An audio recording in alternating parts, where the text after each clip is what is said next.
Well, it finally happened, boys and girls. I finally said something fucking stupid enough to where I have to uh edit a part of the video now.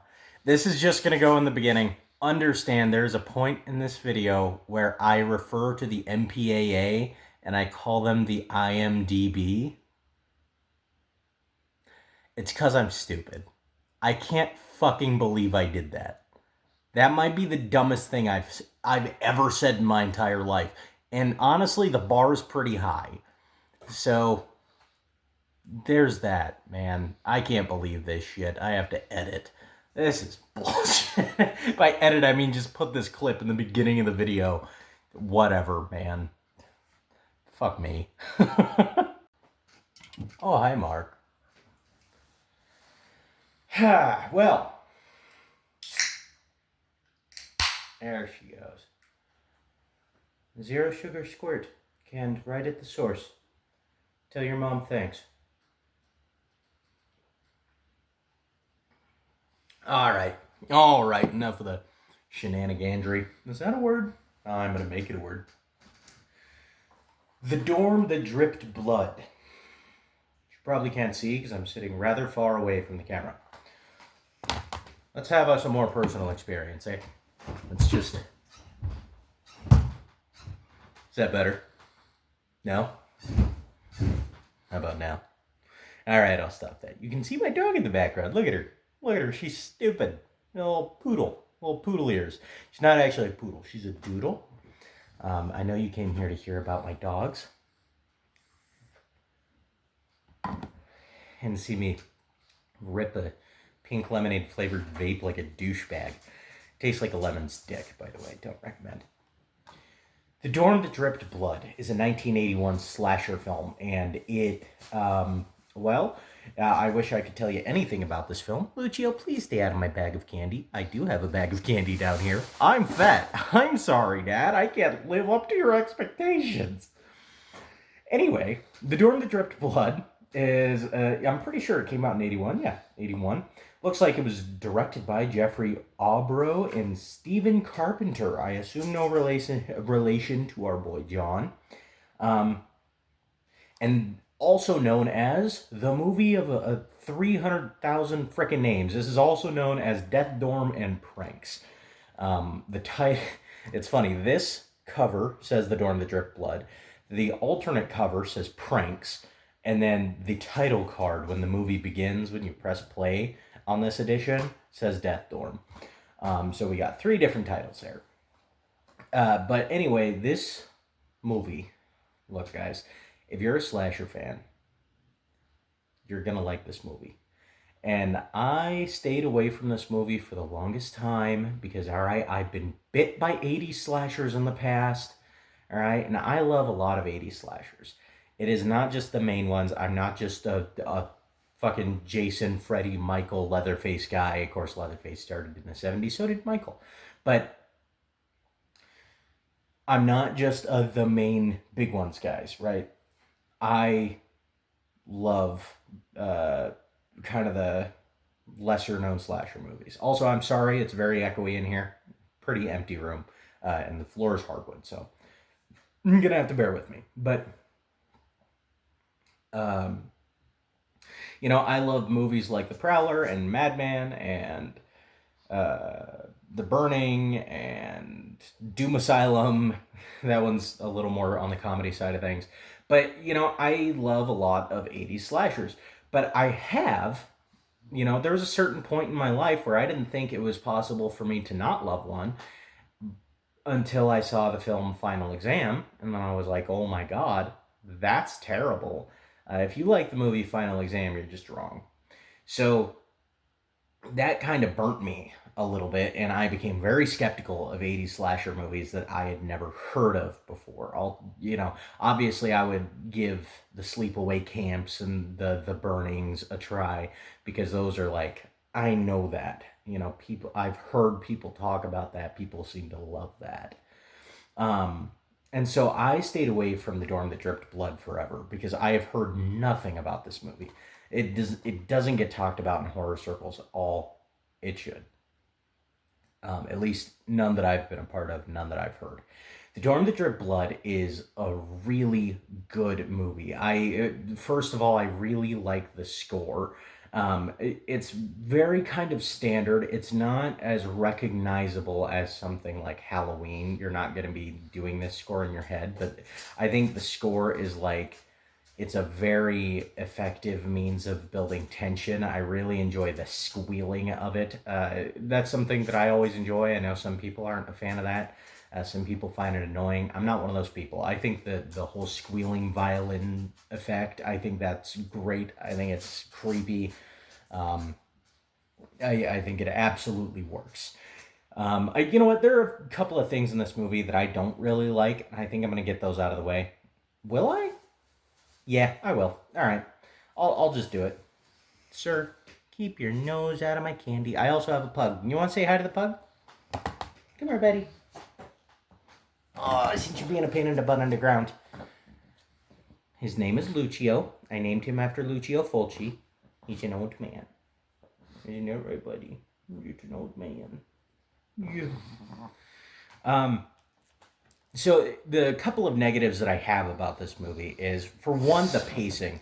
The pacing is iffy in this movie, and I don't want to say that it's terrible because there are definitely 80s slasher movies that I like with worse pacing than The Dorm That Dripped Blood. All right, The Prowler moves at a glacial pace. I still enjoy that movie.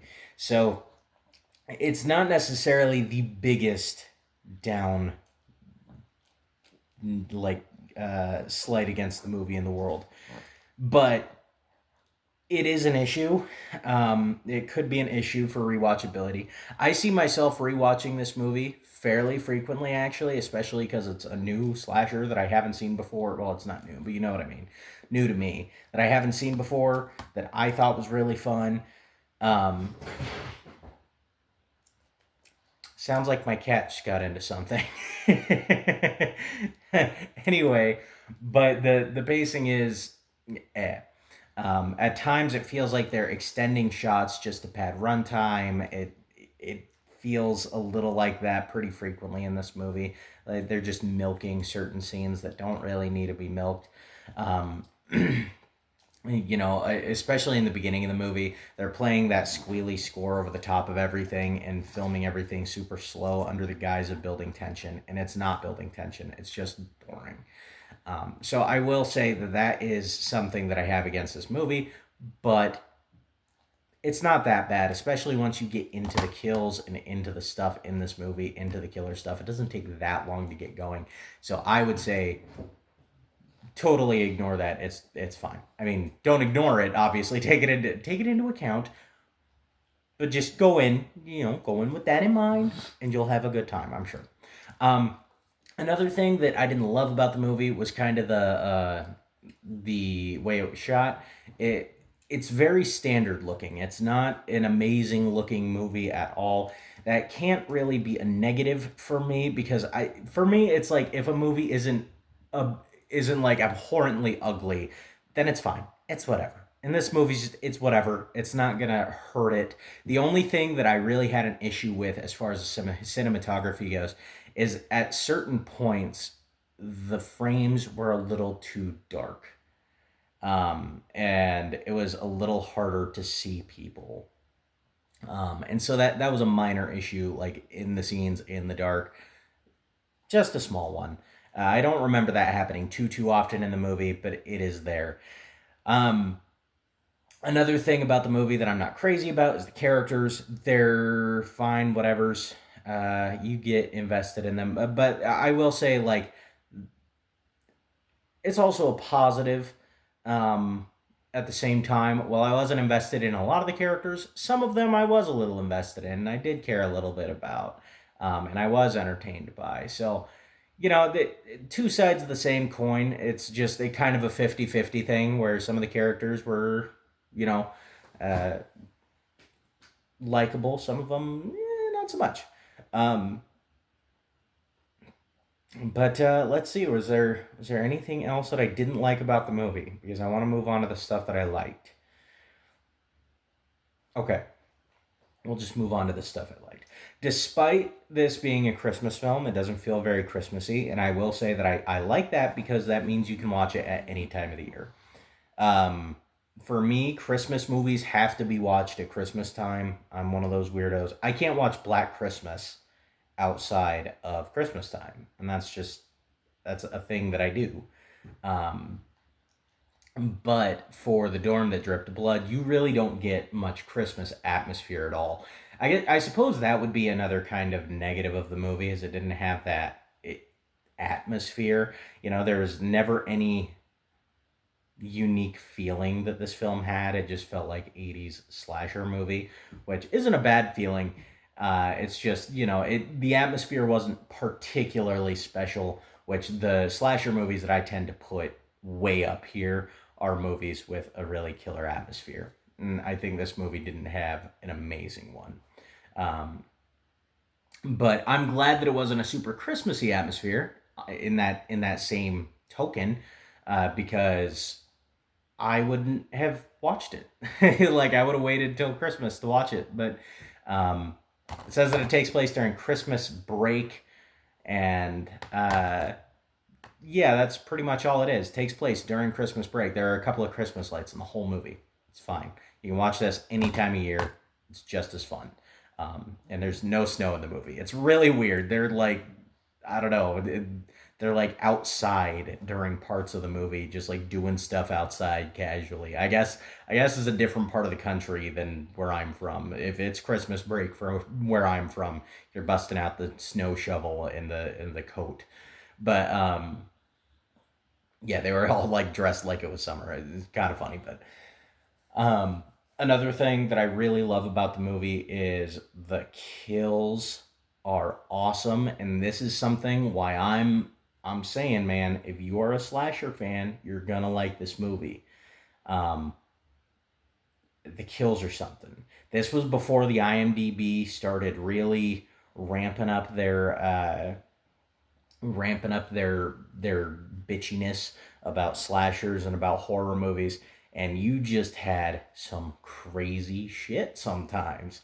And this movie felt very vicious, very very raw during the kill scenes. I will say it feels like one of the most vicious killers in 80s slasher movies, and it was just the way he killed people. Everything felt like he was putting some stank on it.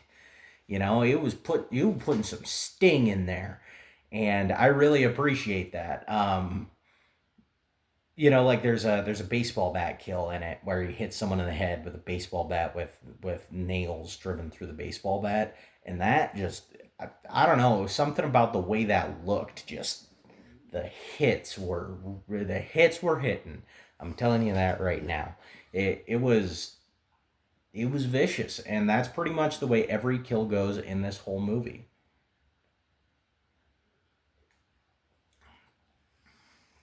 Um, and like I said, you do care about some of the characters to a degree. There's one character that you feel rather bad for, and you kind of want her to survive just because you feel so bad for her. And God, no such luck. No such luck. She gets like the worst death in the whole movie. I will say that's something that I wasn't a fan of, was her death scene. It all seemed too clean. I won't necessarily spoil that death scene, but there's something that she should have been like wailing in agony for. Even if she was knocked out beforehand, does not matter.